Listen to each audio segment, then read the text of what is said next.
ఈ రోజున ఆయన మాట్లాడితే ఒక మాట అంటారు అస్దీన్ ఓవైసీ గారు, అదేంటంటే జగన్ మేరా దోస్త్ అంటే జగన్ నా మిత్రుడు అని చెప్పేసి. నేను ఈ సందర్భంగా గౌరవ అస్దీన్ ఓవైసీ గారికి ఒక మాట చెప్పదలుచుకున్నా, అదేంటంటే మీ మిత్రుడు అయితే కనుక మీరు వెళ్ళి ఆయనతో పాటు మీరు టెన్నిస్ ఆడండి, లేదంటే కనుక మీరు క్రికెట్ కూడా బాగా ఆడతారు. ఇక్కడ మన జగన్మోహన్ రెడ్డి గారు కూడా ఇక్కడ క్రికెట్ ఆడటానికి నాటకం చేస్తూ ఉంటారు.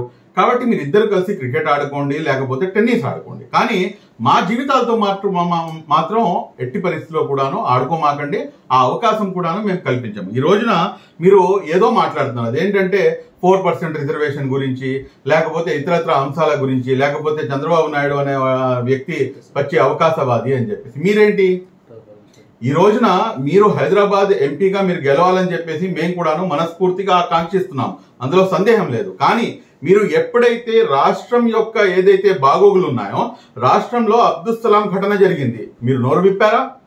అదేవిధంగా మిస్బా ఘటన జరిగింది, మీరు నోరు విప్పారా? అదేవిధంగా ఇబ్రాహీంని పట్టపగలు మర్డర్ చేశారు, నోరు విప్పారా? ఈ రోజున సిఏఏ ఇంప్లిమెంట్ అయిందంటే దానికి కారణం వైఎస్ జగన్మోహన్ రెడ్డి, నోరు విప్పారా? అదేవిధంగా మీరు చూసుకుంటే కనుక ఇక్కడ అనేకమైనటువంటి అంశాలపై, ముస్లిం మైనార్టీలపై 107 సంఘటనలు జరిగినా కూడా కానీ ఏ ఒక్క అంశంలో కూడాను నోరు మెదపనటువంటి అస్దీన్ ఓవైసీ గారు ఈ రోజున మీరు ఆల్ ఆఫ్ సడన్ గా కేవలం ఎన్నికలు దగ్గర పడినప్పుడు మాత్రమే మీకు మీ దోస్తు గుర్తుకొస్తాడా, లేకపోతే ఆంధ్ర రాష్ట్రంలో ఉన్నటువంటి ముస్లింలను బేవకూఫ్ పిచ్చోళ్ళని చేద్దామనుకుంటున్నారా? అయ్యా, మీ యొక్క దోస్తీ మీకు ముబారక్, మీ యొక్క ఫ్రెండ్షిప్ మీరు హ్యాపీగా మీరు కొనసాగించండి, అందులో ఏమాత్రం లేదు. కానీ ఆంధ్ర రాష్ట్రంలో ఉన్నటువంటి పరిస్థితి ఏమిటి అనేది మీకు తెలీదా? ఆంధ్ర రాష్ట్రంలో ప్రతి ఒక్కరు కూడా బీజేపీతోనే ఉన్నారు. ఒకళ్ళు ఓపెన్ గా కలిసి ఉన్నారు, ఒకళ్ళు ఇండైరెక్ట్ గా కలిసి ఉన్నారు. ఈ సంగతి మీకు తెలీదా? 5 సంవత్సరాల నుంచి రాష్ట్రంలో జరిగినటువంటి పాలన ఎవరిది? మళ్ళీ ఈ 5 సంవత్సరాలు మీరు ఎందుకు మాట్లాడలేదు? కేవలం ఇప్పుడే ఎందుకు మాట్లాడుతున్నారు? ఎందుకు మాట్లాడుతున్నారంటే మీ యొక్క ఏదైతే దోస్త్ అని చెప్పేసి మీరు చెప్తున్నారో ఆ దోస్త్ అని చెప్పి మా యొక్క ఏదైతే ఇక్కడ ఉన్నటువంటి పరిస్థితులు ఉన్నాయో ఈ పరిస్థితులు ఏవి కూడా మీకు తెలియకుండా మా యొక్క జీవితాలతో మీకు ఆడుకునే రైట్ ఏమాత్రం కూడా లేదు అస్దీన్ ఓవైసీ గారు. మీరు అన్నెసెసరీగా ఆంధ్ర రాష్ట్ర రాజకీయాల్లో కనుక ఇన్వాల్వ్ అయితే మేము కూడాను మళ్ళా తిరిగి మీ యొక్క ఏదైతే రాజకీయాలు ఉన్నాయో, మీ యొక్క ఏదైతే రాజకీయ వ్యూహాలు ఉన్నాయో ప్రతి అంశంపై కూడాను మాట్లాడాల్సి వచ్చింది అన్న సంగతి ఈ సందర్భంగా మేము చాలా గౌరవప్రదంగా అస్దీన్ ఓవైసీ గారికి తెలియజేస్తున్నాము. చంద్రబాబు నాయుడు మీద మీకు ఉన్న కక్ష ఏమిటండి? ఏం చేశారు చంద్రబాబు నాయుడు గారు? ఈ రోజున మీ హైదరాబాద్ లో ఉన్నటువంటి ఉర్దూ యూనివర్సిటీ తీసుకొచ్చింది ఎవరు? ఫస్ట్ లింగ్విస్టిక్ లాంగ్వేజ్ ఉర్దూ యూనివర్సిటీని 200 ఎకరాలు హైదరాబాద్ లో కేటాయించినటువంటి ఘనత నారా చంద్రబాబు నాయుడు గారికి దక్కుతుంది. అదేవిధంగా మీరు చూసుకుంటే కనుక హజ్ హౌస్, ఈ హజ్ హౌస్ అక్కడ ఎవరు నిర్మించారండి? ఎవరు నిర్మించారు? మన ఆంధ్ర రాష్ట్రంలో ఉన్నటువంటి ఇక్కడ ప్రాపర్టీస్ ని అమ్మి అక్కడ మీకు హైదరాబాద్ ని డెవలప్ చేశారు. అది ఆంధ్ర రాష్ట్రంలో ఉన్నటువంటి ముస్లింల యొక్క త్యాగము.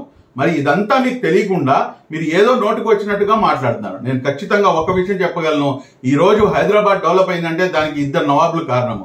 ఒకరు మీర్ ఉస్మాన్ అలీ ఖాన్ అయితే, నవాబ్ మీర్ ఉస్మాన్ అలీ ఖాన్ అయితే, రెండో వ్యక్తి పేరు నవాబ్ నారా చంద్రబాబు నాయుడు.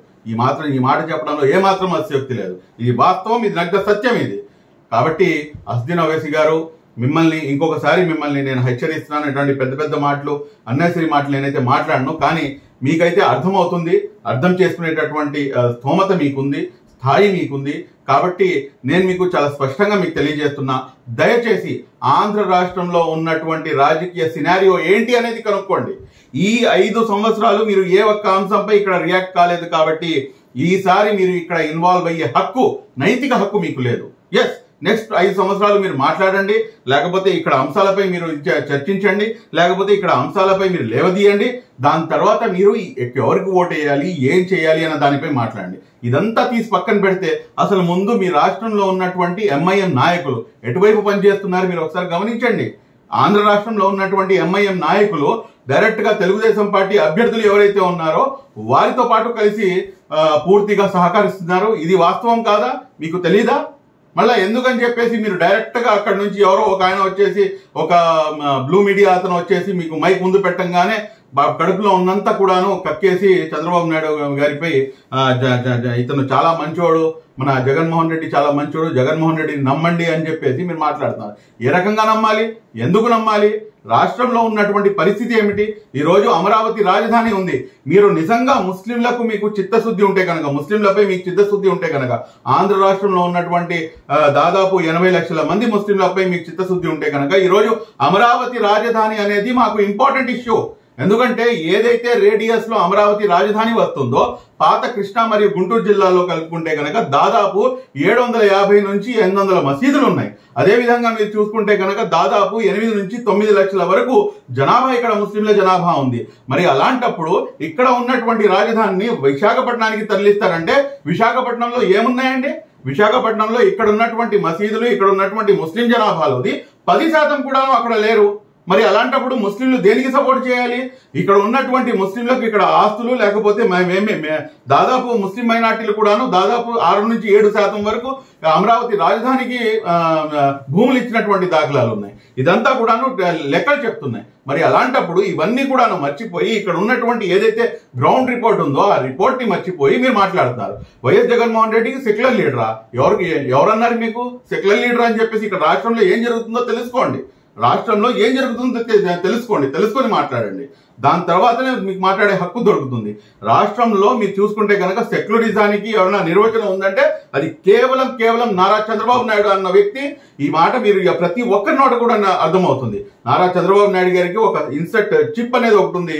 ఆ సెక్యులరిజం అన్న చిప్ ఉంది కాబట్టే అతను ఈ రోజు కూడాను నేను 2014 నుంచి 2018 వరకు బీజేపీతో కలుసున్నా కూడా కానీ ఏదైతే 4% రిజర్వేషన్ ఉందో ఆ రిజర్వేషన్ ని ఎటువంటి ఇబ్బంది రాకుండా పైపెచ్చు 2016లో 5 కోట్ల రూపాయలు వెచ్చించి సుప్రీంకోర్టులో వాదన కోసం అని చెప్పేసి ఇచ్చినటువంటి నాయకుడు నారా చంద్రబాబు నాయుడు గారు. అదేవిధంగా మీరు ఈ రోజున ఏదైతే వైఎస్ జగన్మోహన్ రెడ్డి గారి గురించి మాట్లాడుతున్నారో వైఎస్ జగన్మోహన్ రెడ్డి గారు మరి ఈ 4% రిజర్వేషన్ గురించి 5 సంవత్సరాల్లో ఎందుకు మాట్లాడలేదు? అసలు 4% రిజర్వేషన్ కిను దాని తర్వాత వైఎస్ జగన్మోహన్ రెడ్డి గారికి ఏంటి సంబంధం? ఈ విషయం మీకు తెలీదా? ఈసారి మీరు చాలా స్పష్టంగా మీకు కూడా తెలుసు, మాకు కూడా తెలుసు, 4% రిజర్వేషన్ అన్న అంశం సుప్రీంకోర్టులో ఉంది. ఆ అంశాన్ని తీసుకొని రాజకీయం చేసే పరిస్థితి ఈ రోజున మీరు అంత దిగజారిపోతారని చెప్పేసి మేమైతే ఎక్స్పెక్ట్ చేయలేదు.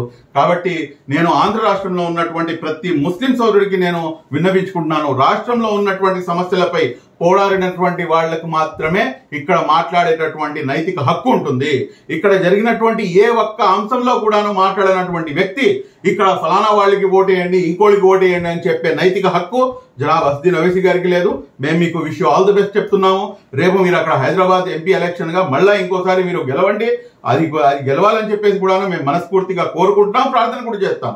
కానీ ఇక్కడ ఉన్నటువంటి రాజకీయ అంశాల్లో కనుక మీరు వేలు పెడితే ఖచ్చితంగా మళ్ళా తిరిగి, ఎందుకంటే మీ ఇంటి నుంచి నా ఇల్లు ఎంత దూరమో నా ఇంటి నుంచి మీ ఇల్లు కూడా అంతే దూరం అన్న సంగతి ఖచ్చితంగా అస్దీన్ ఓవైసీ గారు గమనిస్తారు అని చెప్పేసి అనుకుంటూ సెలవు తీసుకుంటున్నాను. Thank you very much.